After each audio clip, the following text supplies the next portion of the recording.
강의 소인음이 백곡 왕자. 강과 바다가 모든 계곡의 왕이 되는 이유는 이기 선하지, 스스로를 잘 낮추기 때문입니다.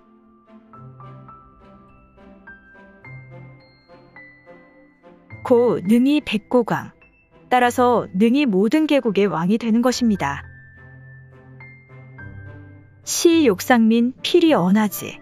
따라서 백성들 위에 서려면 반드시 스스로를 낮추어 말하고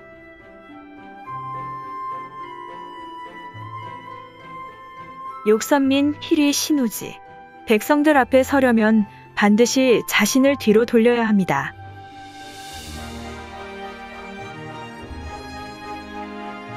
시 성인. 따라서 성인은 처상임인 부중. 위에 있어도 백성들에게 짐이 되지 않으며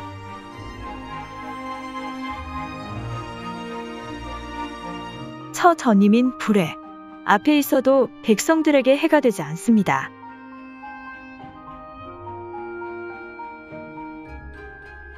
시 천하 낙추의 불염. 따라서 천하가 그를 기꺼이 받들며 꺼림이 없는 것입니다. 이기부쟁 곧 천하 막능 여지쟁. 이기려 하지 않으니 따라서 천하의 분쟁과 갈등의 소지가 없습니다. 프랙탈은 대주기와 소주기의 거듭된 모습을 이룹니다. 대화합은 무일하야 가능하고 유의는 소규모의 화합만을 이룰 뿐입니다. 따라서 소규모의 화합은 각자의 이권에 따라 이합집산을 반복하는 것입니다. 자연은 다만 분합일 따름이며 분합으로 새로움과 다양성을 추구하는 것입니다. 물질 만능주의가 팽배할수록 기득권의 권위는 날로 상승하며 따라서 경쟁은 심화되고 곳곳의 분쟁과 갈등이 끊이질 않습니다. 모두가 황금을 보기를 돌같이 하면 기득권의 권위는 날로 쇠약해져 따라서 인정이 넘치며 공정하고 합리적인 사회를 이루게 될 것입니다. 공정성이 무너지는 이유는 모두가 자신들만의 이익을 꾀하려 하기 때문으로 차별의식과 권위주의는 대화합을 이루는 가장 큰 걸림돌인 것입니다. 도법자연은 도란, 다분히 자연현상으로 관하는 것임을 의미합니다. 우리의 몸은 그 성장하는 과정에 온갖 저항에 노출되기 마련이며 따라서 극에 이르러 노쇠해지고 마침내 죽음에 이르는 것입니다. 대저 나무가 잎을 틔우고 꽃을 피우며 열매를 맺기 시작하면 늘 그러하듯이 이때부터는 점차 벌레들이 들끓기 시작합니다. 물질 문명이 발달할수록 사람들의 역사관과 도덕관은 해이해집니다. 그러나 대부분이 몸의 병은 알아도 마음의 병은 생각지 못합니다. 물질 만능주의와 이기심이 팽배하고 갈등과 분열이 심화됩니다. 여기저기 기득권 카르텔이 형성되고 온갖 선동과 모략이 난무하며 계층 간의 갈등과 격차는 심화되고 서민들의 삶은 궁지에 몰립니다. 소인배들이 득세하여 나라를 어지럽히고 국력은 쇠퇴하며 사회는 병들어가고 더 이상의 성숙을 기대하기 어려운 지경에 이릅니다. 대저 그 나라의 운명은 그 나라 국민의 의식 수준에 달려 있습니다. 인류의 역사란 결국 상위계층과 하위계층 간의 갈등과 투쟁의 연속으로 지배계층은 이 세상을 자신들만의 놀이터로 만들려 하며 자신들의 기득권을 위해 항상 대중을 기만하고 희생을 강요해왔습니다.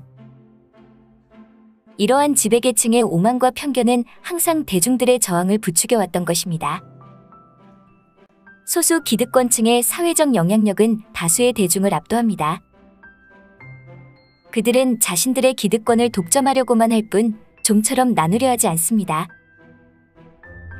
오늘날 미얀마 사태는 기득권의 집착이 얼마나 위험한 것인지를 보여줍니다. 연력학 제2법칙을 우리는 보통 엔트로피로 부릅니다. 시냇물이 바다로 흐르는 이유는 그곳이 더 깊고 넓기 때문입니다. 부귀영화는 뜬구름과 같으며 그 뒤에는 항상 대중의 삶이 기다리고 있습니다. 따라서 성경에 이르기를 부자가 천국에 가는 것은 낙타가 바늘길을 통과하는 것보다 어렵다 한 것입니다. 대저 자고 깨는 것이나 죽고 나는 것은 결국 한 이치인 것이니 천국과 지옥은 하나에서 나와 그 이름만을 달리할 따름이요. 이승과 저승이 또한 하나에서 나와 그 이름만을 달리할 따름으로 이 세상이 바로 천국이자 지옥이요 이승이자 저승인 것입니다. 엔트로피는 또한 이 세상에 공짜란 없음을 우리들에게 알려줍니다. 북이란 많은 사람들의 노고와 희생을 바탕으로 한 특별한 삶으로 비록 자기 재주로 이루었다 하나 이것이 본시 빚인 줄 알아야 합니다. 대저 행운과 불운은 동전의 앞뒷면과 같음을 깨달아야 합니다. 이를테면 허공은 중첩을 이루는 것이요 낮과 밤은 얽힘을 이루는 것으로 중첩이 하나님 세상이라면 얽힘은 저마다의 예고에 해당하며 중첩과 얽힘이 시공간을 초월함은 오늘날 물리학에서도 밝혀진 바입니다. 따라서 자신만의 천국을 건설할수록 지옥을 면키 어려운 것이니 이러한 이치를 익히 알면 마침내 사사무의 법계에 이르는 것입니다. 인도는 낮은 곳에서 거두어 높은 곳에 바치는 것이지만 천도는 높은 곳을 허물어 낮은 곳을 메우는 것이니 따라서 천도의 엔트로피는 다수결의 원칙을 따르는 것입니다.